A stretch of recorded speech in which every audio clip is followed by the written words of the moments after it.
quand même passé plus de 20 ans de ma vie sans savoir quelle avait été la vie de mon père avant, quand on était fermé dans une congrégation d'église pendant 40 ans. Ah, c'est ça la vie, putain, ça va être long. Et moi je pouvais pas me voir dans une glace, j'aimais pas ce que j'étais.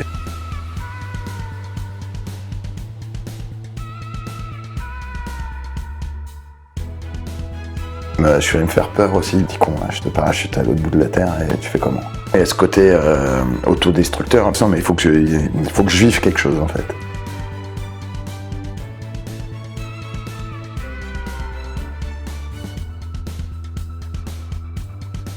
Ça tombe de partout, il y a des drones, c'est un mélange de guerre complètement dingue. Une fois c'est tombé, plusieurs fois c'est tombé pas loin, et donc à force de bouffer de la merde comme ça et de voir ta vie qui peut voir des gens crever, des cadavres.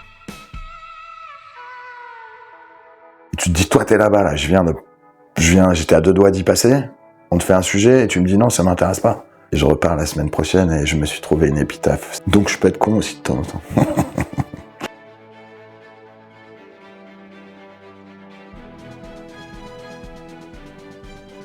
Allez, on recommence. Donc je viens de parents bretons. Mon père plutôt d'un côté, du fin fond du Finistère, famille de paysans, ils étaient 10 frères et sœurs.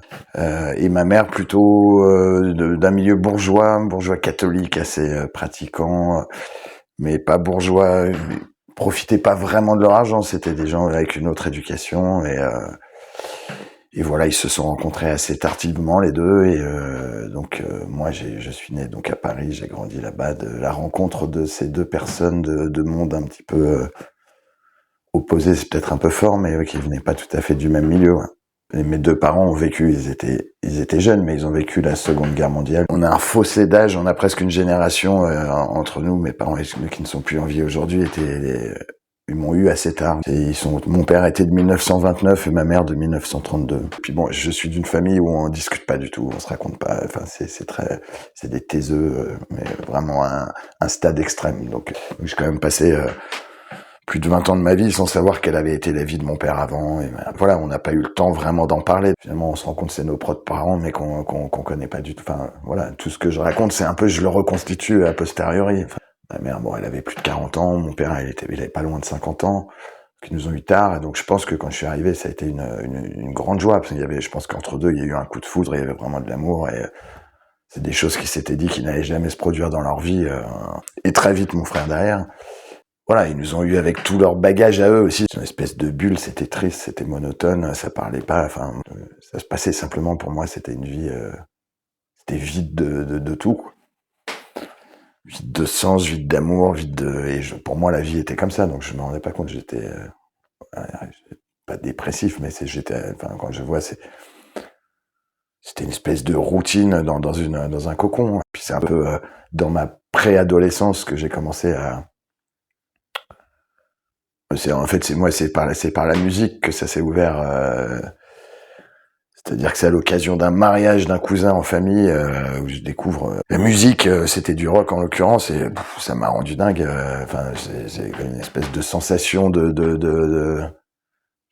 comme si je naissais à la vie, un peu quelque part. Ah, je ressentais quelque chose pour la première fois. J'ai réussi je me suis fait offrir une petite guitare. Une année, mon père, il voit que j'ai des disques et il me dit, à mon boulot, là, on a ouvert, il y a une espèce de bibliothèque, discothèque interne pour les gens du boulot, quoi.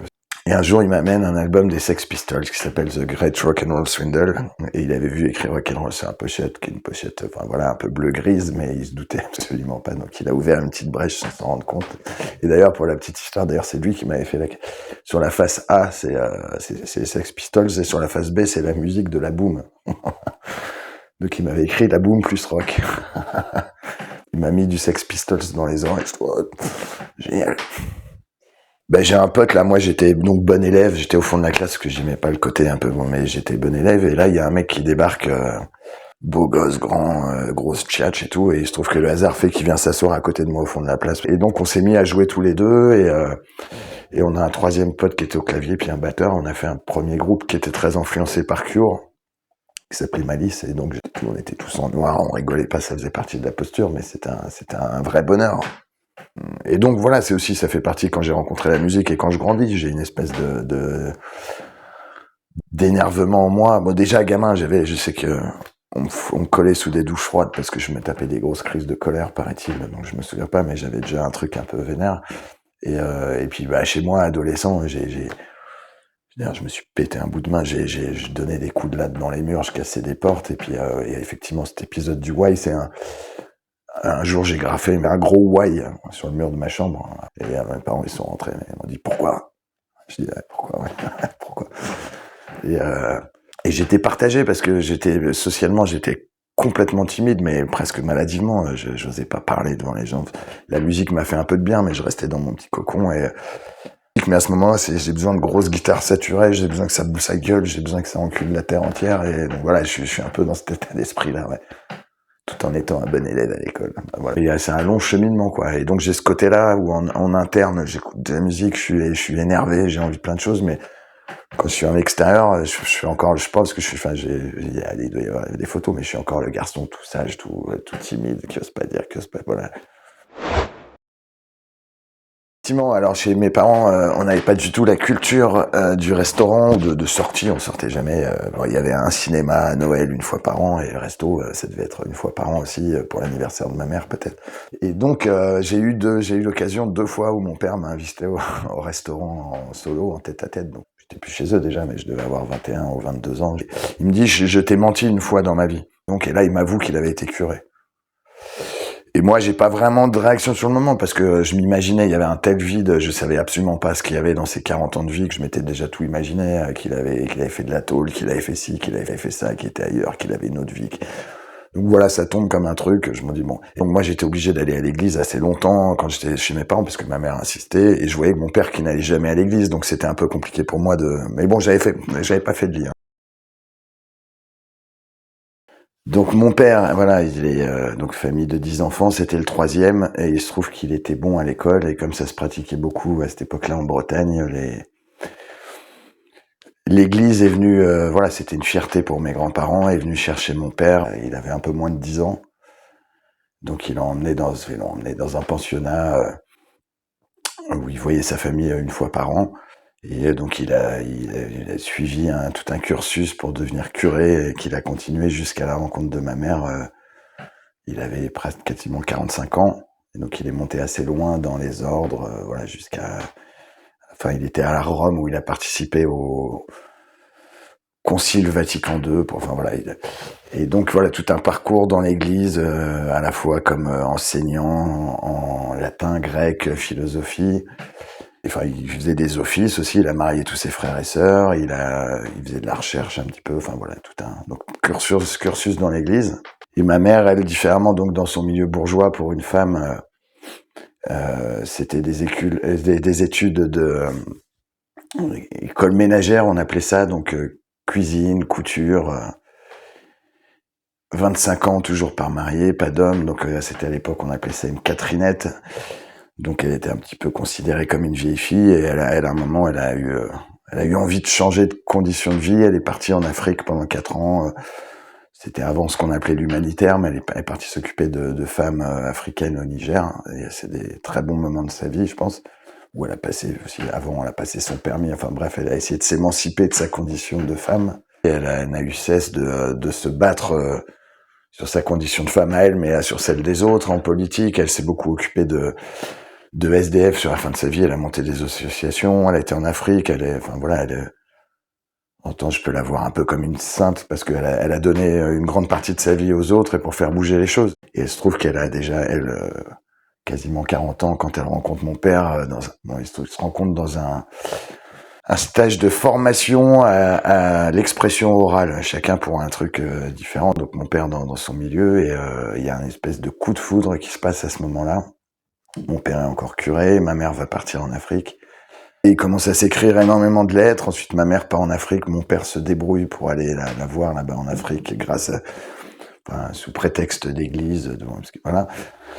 Et mais voilà, je sais qu'il ne se passait rien. Ils étaient encore, voilà. Bon, déjà très bigots, très prudes tous les deux, mais il y avait un espèce d'amour épistolaire. Et mon père s'est défroqué, comme on dit, mais pas uniquement à cause de ma mère, mais parce que l'église, c'était 68, était passée par là. L'église a un peu interdit à mon père d'enseigner certaines choses. bon, je dis Sartre et Camus, comme ça, l'existentialisme est un humanisme. Bon voilà, on lui a dit, ça n'a pas sa place ici. Mon père a commencé étonnamment à cet âge-là uniquement à remettre en question cette éducation et ce mode de vie. Il a quitté l'église et c'était un long processus, mais voilà, donc qui a fini, bon, et ça a fini par un mariage et puis par la naissance de 2 enfants dans la foulée assez rapidement. Ouais. Il s'est défroqué, sa famille ne lui a pas parlé pendant un petit moment, quelques années. Et ma mère aussi, elle a mis du temps à l'avouer, mais dans une famille assez catho, de dire mon futur mari est un curé défroqué. Ça n'a pas été dit tout de suite et mon père, de toute façon, c'est quelque chose qu'il a essayé de cacher toute sa vie, qu'il a rattrapé après. Je me suis toujours demandé, parce que dans l'église, bon, entre la pédophilie, l'alcoolisme, tout, il y a eu des choses qui sortent aujourd'hui, mais il y en avait plein. Je me suis toujours demandé, mon père, c'était quelqu'un de sain, il est arrivé là, intéressé partout, assez intello, et voilà. Et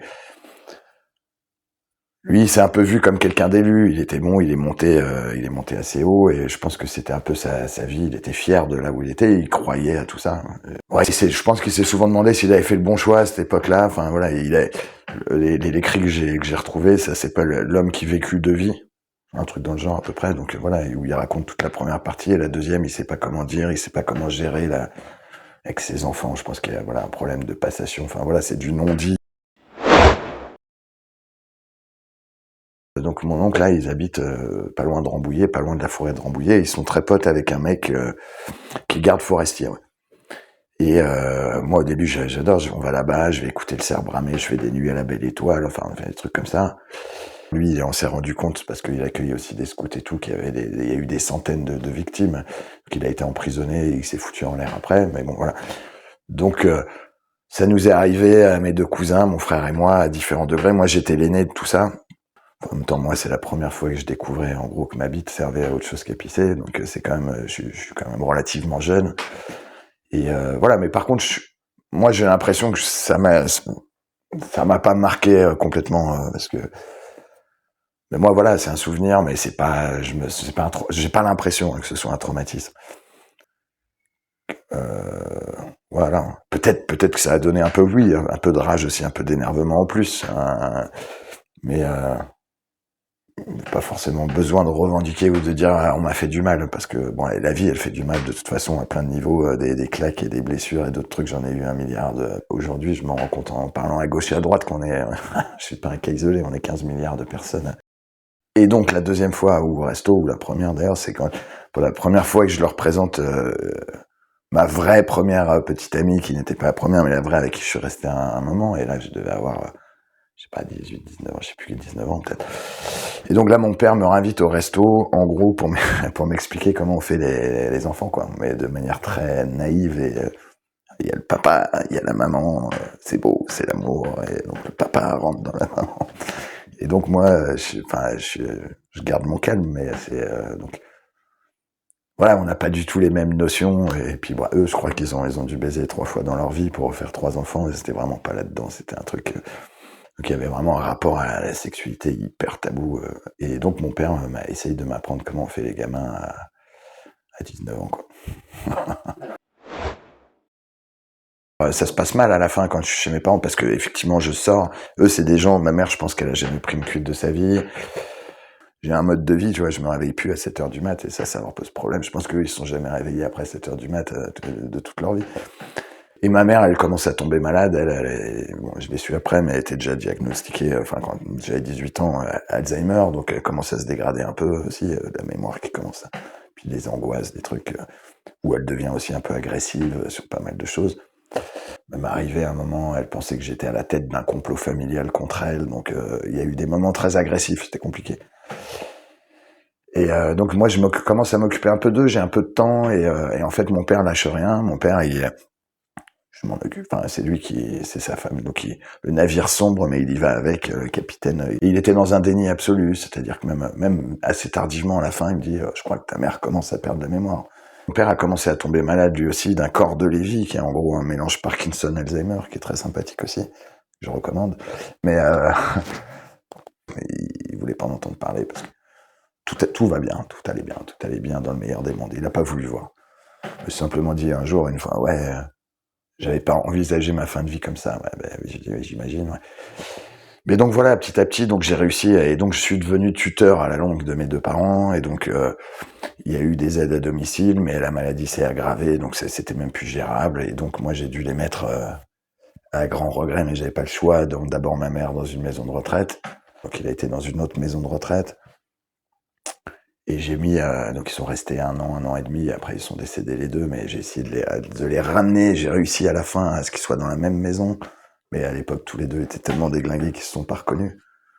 J'ai fait ce qu'ils avaient fait pour moi, on n'a jamais communiqué, mais voilà, c'était dur, mais je suis allé jusqu'au bout du truc. Donc voilà. Et ça m'a libéré aussi ça, ça a été un poids quand même pour moi de gérer ça à cette époque-là de ma vie, alors qu'on n'avait même rien partagé ensemble. Aujourd'hui, là, comme je suis capable de parler devant une caméra, je serais capable de leur raconter qui je suis et ce que je fais. Bon, ça n'est jamais arrivé entre nous. Et ben, c'est marrant parce que c'est depuis qu'ils sont plus là que je pense presque à eux en bien, que je reconstitue toute leur vie. Il y a quelques années, je suis parti, je me suis fait un road trip en Espagne pendant une semaine. Je suis me coller dans les montagnes du Sierra, à lire toutes les lettres, les dossiers, prendre des notes, à essayer de reconstituer un peu essayer de comprendre qui ils étaient en fait. Dans les choses qui m'ont aidé aussi à me sortir de ma condition désespérante d'ailleurs, j'ai passé mon permis très jeune, enfin dès que j'ai pu, à 18 ans, donc voiture et moto dans la foulée. Et quelque chose qui a été important dans ma vie, c'est que j'ai énormément bougé. En fait, pour moi, c'était une nécessité absolue de me barrer. Et encore aujourd'hui, je le fais. Je pars tout seul, je préviens personne. Et ça, plus des voyages loin, je suis allé me faire peur aussi, d'aller me coller dans des endroits que je connaissais pas, partir tout seul, en me disant comment tu vas réagir maintenant, là. Comment tu vas t'en sortir, là, petit con, là. Je te parachute à l'autre bout de la terre et tu fais comment? Et donc ça a été important aussi pour moi de me sortir un peu vulgairement les doigts du cul, mais de me confronter, d'aller dans des endroits où je connais personne et même où je ne comprends pas la langue et de voir si je suis capable de m'en sortir. Et encore aujourd'hui, c'est un truc qui m'anime aussi de partir à l'aventure. Et je le faisais un petit peu au début, presque je m'agressais un peu. Je me dis, vas-y, fais-toi peur, quoi.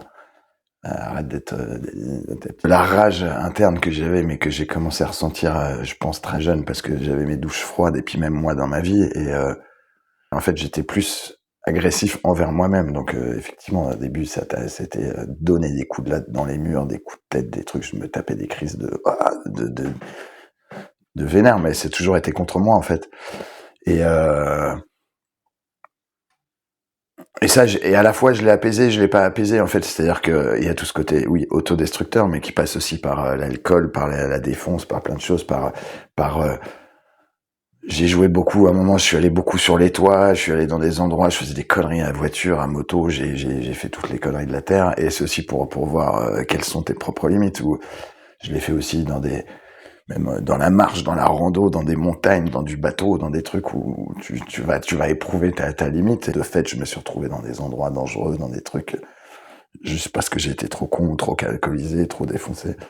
Donc quand je dis que j'ai cette rage-là, je l'ai pas maîtrisé. Tout ce qui se passe dans le monde, depuis toujours d'ailleurs, ça me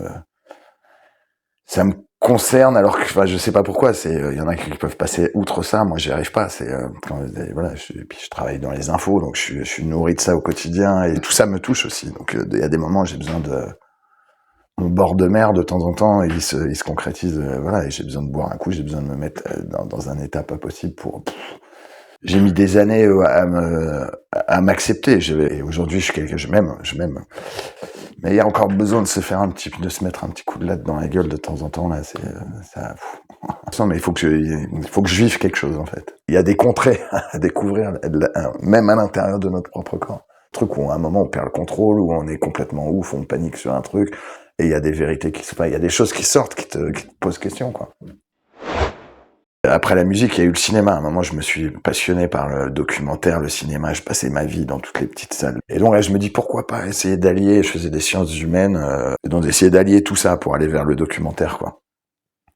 Et par hasard, en cherchant à gauche à droite, je me tombe sur une espèce de télévision pionnière sur Internet, une des premières télés sur Internet qui s'appelait Citoyenne TV. Et là, je me balance là-dedans et j'apprends tout sur le tas, le montage, l'image, je réalise des choses, je fais un peu le journaliste, je fais le webmaster, à l'époque on faisait le site et tout. Et après, donc je passe 2-3 ans là-dessus, et là c'est le début de la TNT, il y a le CSA qui cherche des gens pour postuler, des chaînes qui postuleraient sur la TNT, donc ils nous donnent un créneau sur le canal hertzien, c'était le canal 35 à l'époque. Et là on s'est appelé Paris Ferry, on s'est retrouvé sur une péniche à Levallois, et pendant 1 an on a fait une télé locale qu'on partageait avec d'autres télé locales, Aléa TV, bon, plein d'autres trucs, on avait 2 heures par jour, et moi j'étais le boss de toute la technique en fait, je me suis retrouvé au plus fort du truc, on était 50 quand même. Et on faisait des émissions et tout. Moi, j'étais en contact avec des boîtes de prod. On passait du documentaire aussi. Et puis c'était vraiment du DIY. Enfin, c'était nos petites caméras, nos trucs, et on arrivait à pondre quand même. Moi, à l'époque, j'avais une petite 4L. J'allais livrer tous les jours 2 heures de PAD. C'était diffusé de côté de Montmartre, un mec qui avait créé une antenne un peu de ouf. Donc voilà, c'était des expériences de dingue. Et donc, je bossais avec des boîtes de prod à l'époque, parce qu'on diffusait de leurs documentaires. En tout cas, ils avaient vu que je bossais comme un ouf. Enfin, donc ils m'ont fait bosser un peu au début. J'avais rencontré sur la péniche un mec qui faisait, qui avait un webzine, c'est-à-dire un magazine sur internet à fond de musique. Et il se trouve qu'on avait les mêmes goûts, donc on tchatchait vachement de musique. On avait fait un clip à l'arrache ensemble pour cette télé là. Et donc moi je me mets à mon compte d'un certain côté, donc faire un peu de films institutionnels, des petits films, voilà, essayer de ramener un peu de thunes. Et avec ce pote-là, on se dit, mais on s'est dit, viens, on va faire des captations, on va essayer de faire des clips, on va essayer de faire. Donc on commence à faire ça aussi en parallèle, et ça marche bien, et on monte une boîte qui s'appelle Un jour peut-être. Et là, on a bossé à fond dans la musique, donc captation de concerts. À l'époque, il y avait encore les CD, souvent pour leur donner une valeur ajoutée, il y avait un petit documentaire derrière, ou des EPK, plein de choses, des clips. Bon, c'était à notre niveau encore, on n'était pas des grosses boîtes, et puis on savait pas très bien se vendre, mais ça a bien marché jusqu'au jour où le CD, ça s'est un peu cassé la gueule, et puis tu voyais des trucs sur YouTube filmés avec que dalle, donc on était un petit peu... c'est ça. Et on était un peu dépourvus. Et donc je continuais à bosser dans tout ça un peu à gauche à droite, avec du coup, on était 4 dans la boîte à ce moment-là. Et voilà, des petits boulots à gauche à droite, on facturait tout pour la boîte. Enfin, je dis des petits boulots, j'ai fait des trucs plus gros aussi, un peu dans le documentaire, donc le montage. À l'époque, je faisais un peu de son, du montage, du cadre, tout ça. Et j'avais commencé à faire des piges à France Télévisions, par l'intermédiaire d'un pote, France 2 en l'occurrence.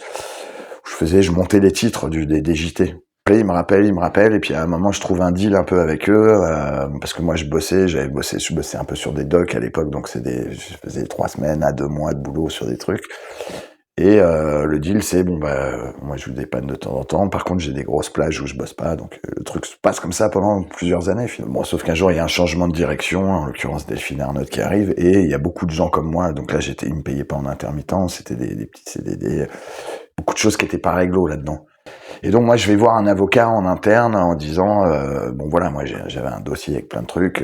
Je dis, je prépare ça si jamais ils me la font à l'envers. Et ce truc-là a fuité. Je ne sais pas comment, je ne le saurai jamais, mais j'ai été convoqué un jour à la direction de France Télévisions. Voilà, mais j'arrive et le mec il me dit nous avons appris que vous étiez susceptible de nous poser problème avec en gros un contrat sur la table.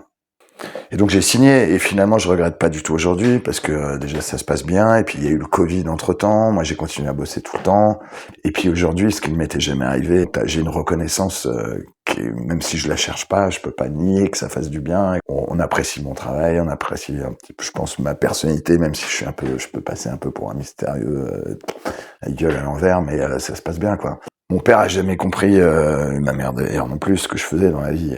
Pour eux, c'était un... Et mon père, c'était un peu son grand désespoir que je sois pas en CDI. Et même le dernier truc qu'il m'a filé quasiment à la fin de sa vie, c'est... et j'avais 40 ans, il me dit, se reconvertir à 50 ans, c'est encore possible. Et il faut savoir que le jour où j'ai eu ce CDI, c'est le lendemain de la mort de mon père. Et donc je me dis, putain, enfoiré, quoi. Tu vois, les côtés un peu... voilà. Finalement, on me propose de passer monteur après. Et dans les chefs monteurs, il y a ce qu'on appelle monteur sur site ou monteur itinérant. Les monteurs itinérants, c'est celui qui part un peu partout. Et donc moi je dis, moi je veux faire monteur itinérant, je veux partir. Et donc la guerre en Ukraine se déclare. Il y a un peu plus de 2 ans maintenant, et les personnes qui partent sur des terrains de guerre sont quand même assez limitées, il n'y a pas beaucoup de gens, et la France Télévisions veut qu'il y ait une présence permanente sur place. Donc déroulement d'émissions de 3 semaines et demie, et au bout de plusieurs mois, les mecs ils arrêtent pas de partir, et donc ils disent, il n'y a pas quelques volontaires. Et moi je dis, oh les gars, je suis là. Je suis parti 6 fois en Ukraine, je suis parti 2 fois en Israël, je suis parti en Iran, je suis parti au Maroc au moment du séisme. Enfin, tout ça sur une période de un peu moins de 2 ans, quoi. Voilà, c'est un peu tout ce qu'on a dit avant, tout mon passif, le fait de pas avoir d'attache, de pas avoir d'enfants, pas avoir de parents, d'avoir déjà baroudé tout seul, de m'être démerdé sur des ordis, des caméras tout seul, fait que je pense que j'ai les compétences pour ça. Moi, j'y vais pour rencontrer de l'humain, pour voir ce qui se passe, et puis voilà, comme l'Ukraine par exemple, depuis le temps que j'y vais maintenant, enfin ça fait 1 an et demi, un peu plus, mais je me suis beaucoup intéressé à ce pays, comprendre les enjeux, je lis l'Ukraine, je regarde des films sur l'Ukraine, des documentaires, des trucs, l'histoire, j'essaie de comprendre tout ça, je rencontre les gens, et en fait c'est hyper enrichissant pour moi. Après c'est mon boulot et plus c'est des boulots, c'est speed souvent, on est dans des endroits un peu chauds, il faut monter très vite, il faut envoyer, de temps en temps il n'y a pas de réseau, enfin il y a tout un... Et donc c'est encore une petite étape, il y en aura d'autres, mais si je reviens d'ailleurs, mais parce que pour la petite blague, je viens de refaire mon appartement. Et je repars la semaine prochaine et je me suis trouvé une épitaphe. C'est con, il venait de refaire son appartement. Bon, bref. Non, mais parce que c'est vrai qu'il faut savoir, je le dis en rigolant, mais tu sais toujours que tu vas, c'est des endroits, il faut être un peu accroché, et puis il faut être capable de se dire sans bader, il faut pas faire de crise d'angoisse. Tu sais que tu vas dans des endroits où potentiellement il pourrait se passer quelque chose et tu sais que tu prends quelques risques. Mais quand tu reviens, tu sais pourquoi tu es content de revenir, mais c'est quelque chose qui te reste dans le bide et t'as vécu des choses et c'est riche comme expérience, c'est riche, c'est fort. C'est ce que j'ai vécu même si je prends l'Ukraine, une ville qui s'appelle Kherson, qui a été libérée des Russes qui sont arrivés dès le début. On se retrouve dans des endroits comme la libération à Paris, avec comment on a traité les collabos ou les soi-disant collabos. Enfin voilà, c'est cette espèce de mélange où il y a une espèce de lynchage des gens qui sont accrochés à des poteaux. Tu vois des choses bien dégueulasses aussi humainement. Et des belles choses. Je pense qu'en Ukraine, il y a eu un élan de solidarité, les gens s'aident. Je suis pas sûr qu'il y avait une telle unité avant en Ukraine aussi. Donc tu vois tout. Il y a une espèce de solidarité. Et l'être humain, il est capable de miracles et d'imagination pour, même dans les endroits les plus durs, pour continuer à vivre et de supporter des choses. Et tout ça, ça t'apprend sur toi aussi, je trouve, et sur la vie, sur le monde, sur plein de choses. Bon, déjà, oui, on part à 3. En général, on a donc un rédacteur ou une rédactrice qui est un journaliste, ce qu'on appelle un JRI qui est cadreur, et un monteur. Et sur place, on retrouve un fixeur qui est quelqu'un du coin qui nous emmène, qui parle, qui est bilingue, qui a les contacts avec les militaires et tout ça. On part sur des missions de 3 semaines et demie. On sait pas où on va quand on y va, on bouge tout le temps.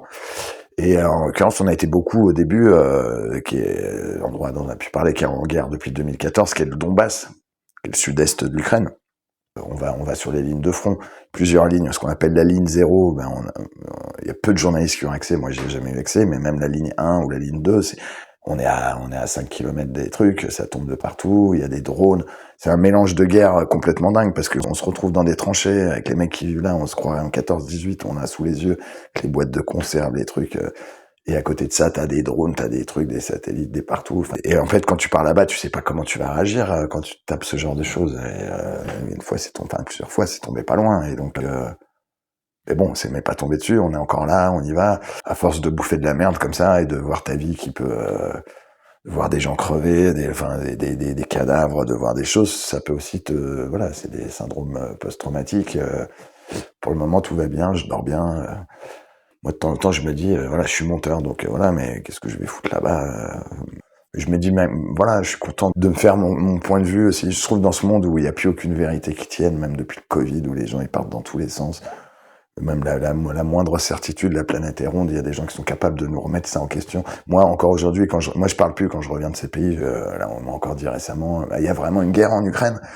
Non, mec, c'est des conneries, tout ce qu'on... Enfin, et puis des trucs, quand je suis allé en Israël, c'est hyper compliqué de parler de tout ça.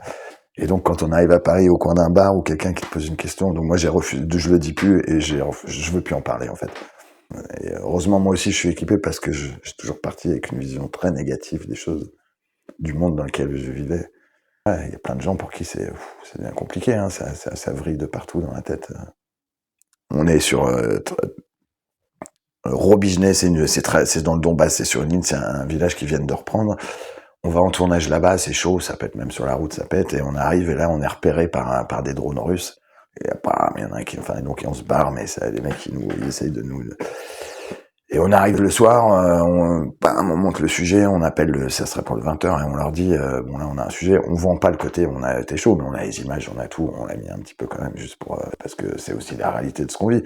Mais on explique c'est une ligne de front, on est avec une équipe et tout, ils disent, oh non, on s'en fout, on sait même pas où c'est, et puis je sais pas, il y a des inondations, je sais plus ce que c'est quoi. Là j'en veux pas aux gens qui sont à Paris, c'est deux mondes différents, c'est tout. Tu te dis, toi t'es là-bas, là, j'étais à 2 doigts d'y passer, on te fait un sujet, et tu me dis non, ça m'intéresse pas. Et toi, tu vis dans une autre réalité, en fait, dont tu peux pas forcément parler. C'est pareil, quand je reviens de là-bas, j'ai un petit sas de décompression, et dire, ouais, putain, ouais, c'est plus la même. Et donc, c'est pas de la frustration, mais tu sais que tu mets ta vie en danger. Ces sujets sont pas forcément toujours très intéressants et tout ça. Et donc, il faut trouver une compensation. Ça, c'est des choses que j'emmagasine aussi et qui me font, voilà. Je sais ce que j'y trouve. Enfin, voilà. Putain, j'avais même pas fini encore de parler. Mais bon.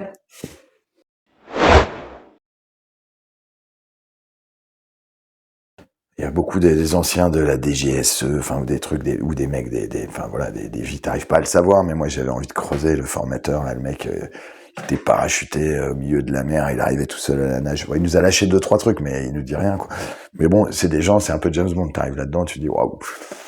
Et donc, on a plein de formations. On a la grosse majorité, c'est sur le secourisme de guerre, donc bien vénère quand même, avec des hémorragies, t'as tout un matos, c'est une espèce de brevet de secourisme niveau 2, mais où t'as des simulations avec t'es sur un champ de tir à la fin où ça tire à balles réelles, mais enfin pas ou à blanc, mais pas sur nous, mais t'es dans un contexte, t'as un mec qui est au milieu du truc que tu dois tirer avec son gilet pare-balles, ça pisse le sang de partout, il faut que tu réagisses très vite avec ce bruit, avec ce stress. Donc, t'as beaucoup de retours d'expérience, ces gens-là qui ont vécu sur des terrains. Comment tu te retrouves sur des zones en guerre?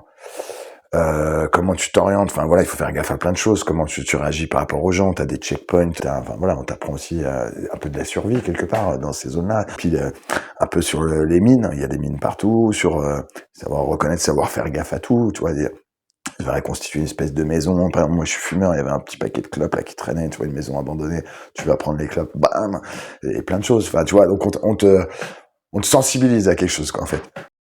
T'es dans un monde où ils envoient ça pète enfin, il y a des nuits, moi, je me suis retrouvé dans le Donbass, je dis pas que tu t'habitues un jour, mais ça tombait tous les soirs entre 2h et 3h du mat, le truc qui te tombe à côté, t'as les carreaux ça bouge de partout, enfin, voilà, tu te dis, bah, c'est la réalité dans laquelle je suis. Faut garder son sang-froid, c'est facile à dire, mais il faut, je suis là, je vais traverser ce truc-là, et après, tu peux ne pas le traverser, mais, à chaque départ et à chaque retour, déjà, on a une visite à la médecine du travail qui voit si tout va bien, qui nous file le nécessaire de médoc, de tout ce qu'il faut.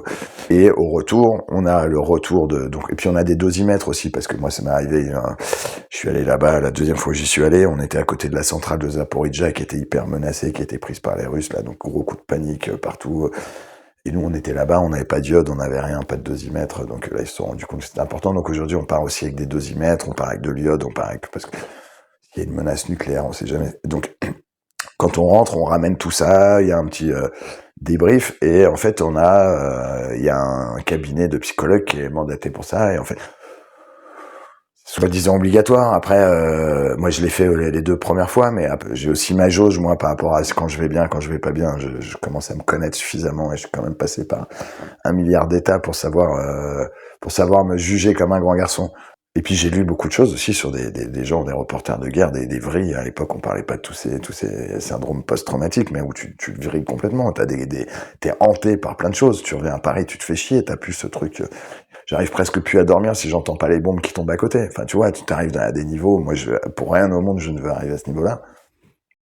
Moi, à France Télévisions, dès qu'on voit un peu de sang, il faut flouter, tu vois. On monte pas, il faut rien montrer, quoi, en fait. Tu montres rien. De temps en temps, je dis, mais ça sert à rien d'utiliser ce plan, parce que, en fait, il va être flouté de partout. Et nous, sur place aussi, on doit flouter de temps en temps, mais ça, ce qui est normal quand on va sur des zones avancées. Et il y a combien de mecs qui se sont fait buter parce qu'ils se sont fait des selfies à la con là, sur leur Instagram, et ils se balancent ça, on reconnaît le bâtiment derrière, bim, au revoir. Faut faire hyper gaffe. Nous, quand on est là-bas, il faut qu'on fasse hyper gaffe à ça. On est des médias et qu'on floute tout. Dans les prises de vue, le GRI fait hyper gaffe à ce qu'on ne reconnaisse pas des endroits, quoi. Quand on va avec des militaires sur des zones. Donc il y a 2 floutages. Il y a le floutage quand on est sur place pour la protection des gens qui sont là, et à Paris, en fait, on veut rien nous montrer. Je suis d'accord, hein, même au moment du Covid, quand on faisait les piqûres, non, il faut pas qu'on voit l'aiguille qui rentre dans le bras. Oh my god, putain, c'est difficile. Bon, et voilà, c'est bon, pourquoi pas, il y a des gens qui aiment pas ça, mais en fait, de temps en temps, ça m'énerve aussi un petit peu tu vois, je bosse pour un média et t'as pas le droit de montrer, t'as pas le droit de dire, t'as pas le droit. Ce que je peux comprendre, mais en fait, moi, j'ai besoin de voir, moi. Moi, je bouffe.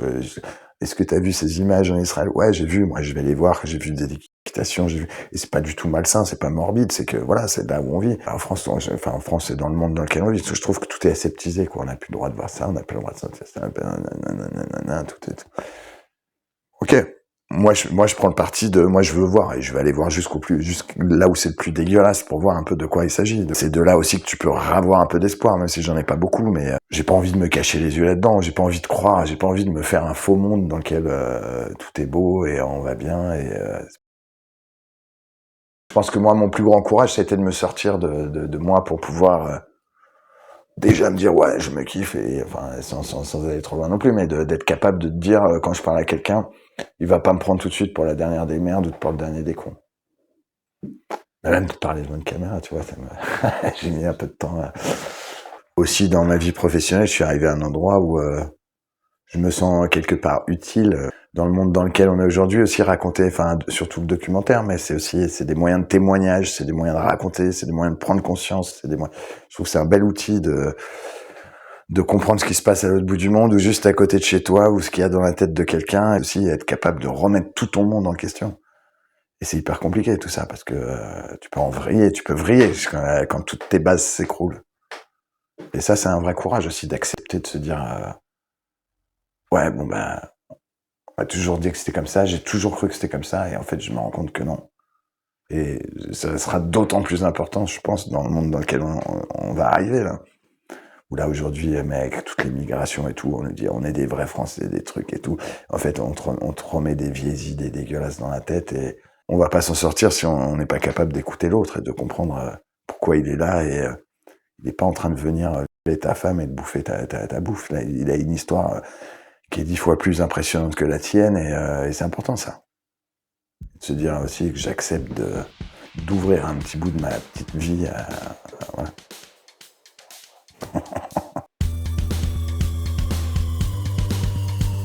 J'ai une grande part de moi qui a besoin aussi de... Enfin, qui n'a pas envie de raconter les choses, enfin, qui n'a pas besoin et qui n'a pas envie.